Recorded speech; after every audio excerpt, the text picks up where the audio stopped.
السلام علیکم ناظرین، آپ دیکھ رہے ہیں آج کی بات۔ جی ہاں دوستو، آئیے شروع کرتا ہوں آج کی بات میں۔ ہاں میں فلسطینی مسلمان ہوں۔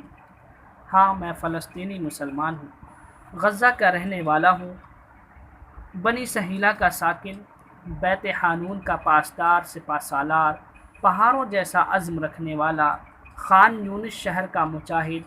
ہاں میں رام اللہ کا مسلمان ہوں، جسے خالد سیف اللہ رضی اللہ تعالی عنہ نے فتح کیا تھا۔ ہاں میں بیت اللحم کا مسلمان ہوں، جہاں عیسیٰ علیہ السلام پیدا ہوئے تھے۔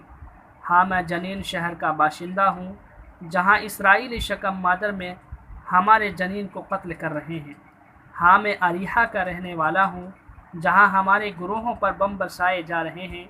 ہاں میں اسی رحمتوں اور برکتوں والے علاقے کا فلسطینی مسلمان ہوں، جہاں مسلمانوں کا قبلہ اول اور مسجد اقصی و قبۃ صخرہ بھی ہے، جہاں سے حضور اکرم صلی اللہ علیہ وسلم نے معراج کے لیے سفر کی ابتدا کی تھی اور انبیاء کی نماز پڑھائی تھی۔ ہاں میں اسی بستی کا رہنے والا ہوں جسے سلطان صلاح الدین ایوبی نے یہودیوں کے پنجہ استبداد سے آزاد کرایا تھا، لیکن آج 70 سالوں سے پھر میں یہودیوں کے مظالم کا شکار ہوں۔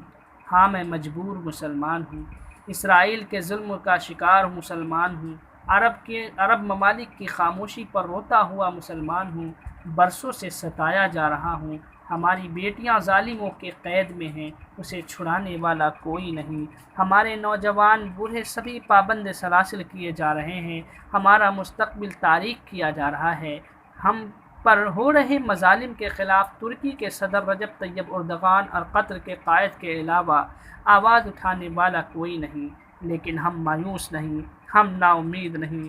رحمت خداوندی ایک دن ضرور جوش میں آئے گا اور فلسطین کا چپا چپا ظلم و ستم سے آزاد ہو کر رہے گا۔ مسجد اقصی کو ہم ہیکل سلیمانی نہیں بننے دیں گے، یہ ہمارا وعدہ ہے۔ ہمارے نوجوان نے اس لیے جام شہادت نہیں نوش کیے کہ ہم ان کی شہادت کو رائے گاہ جانے دیں گے، ہم ان کی شہادت کی پاسداری کریں گے، ہم شیخ یاسین کی شہادت کی لاج رکھیں گے انشاءاللہ۔ ہم بازوؤں سے محروم، دونوں پاؤں سے محروم نقاب پوش بہنوں اور بھائیوں کی شہادت رائے گاہ نہیں جانے دیں گے۔ ہمارا شیر خوار معصوم بچے کا خون ناحق رنگ لائے گا۔ اقصی میں گرے ہوئے آنسو طوفان بنیں گے اور اسی طوفان میں یہود اور ان کا ساتھ دینے والے تمام مسلم ممالک کے رہنما بہہ جائیں گے انشاءاللہ۔ مسجد اقصی صرف ہم فلسطینیوں کا ہی معاملہ نہیں، اس کی بازیابی صرف ہم فلسطینیوں کے ہی ذمے نہیں، پوری دنیا کے مسلمان اس پر خاموش رہ کر گویا یہ پیغام دے رہے ہیں کہ یہ صرف فلسطینیوں کا ہی مسئلہ ہے۔ خیر، ہم اس مسئلے کو خود حل کرنا چاہتے ہیں۔ کیا ہوا اگر ہم فلسطینیوں کے پاس کوئی ہتھیار نہیں تو کیا اسرائیلی غاصب ہم سے ہمارے جیتے جی مسجد اقصی لے لیں گے؟ نہیں، یہ ہم نے 70 سالوں سے انہیں دکھا دیا ہے۔ ان کے پاس اگر ٹینک ہے تو ہمارے پاس داؤدی پتھر ہے، ان کے پاس اگر ڈرون ہے تو ہمارے پاس ابابیل کا لشکر ہے، ان کے پاس اگر ایٹمی ہتھیار ہیں تو ہمارے پاس پاؤں سے معذور مجاہدین کا عزم و استقلال ہے جو ان سب چیزوں پر بھاری پڑ رہا ہے۔ ہمارا بچہ بچہ اسرائیل کو دشمن سمجھتا ہے اور یہودیوں کو ناپاک نسل۔ انشاءاللہ ہم اقصی بھی چھڑائیں گے اور یروشلم کو کسی بھی حال میں اسرائیل کی راجدھانی تسلیم نہیں کریں گے۔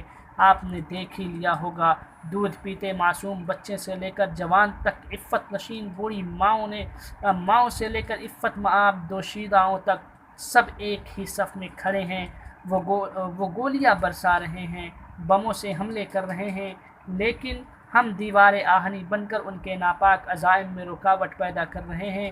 ہمیں بس افسوس اتنا ہے کہ اتنے سارے مسلم ممالک کے رہتے ہوئے ہم اکیلے ہیں، بے یار و مددگار ہیں۔ ہمارا غزہ دنیا کی سب سے بڑی جیل میں تبدیل ہے۔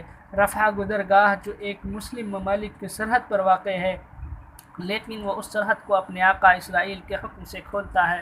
جب کھولتا ہے تو کچھ رسد ہم تک پہنچ جاتی ہے، نہیں تو ہم فاقہ کشی پر مجبور ہوتے ہیں اور ہم اسی فاقہ کشی میں مست ہو کر نہتے و بے یار و مددگار ہی اقصی کی بازیابی کے لیے کمر بستہ ہیں۔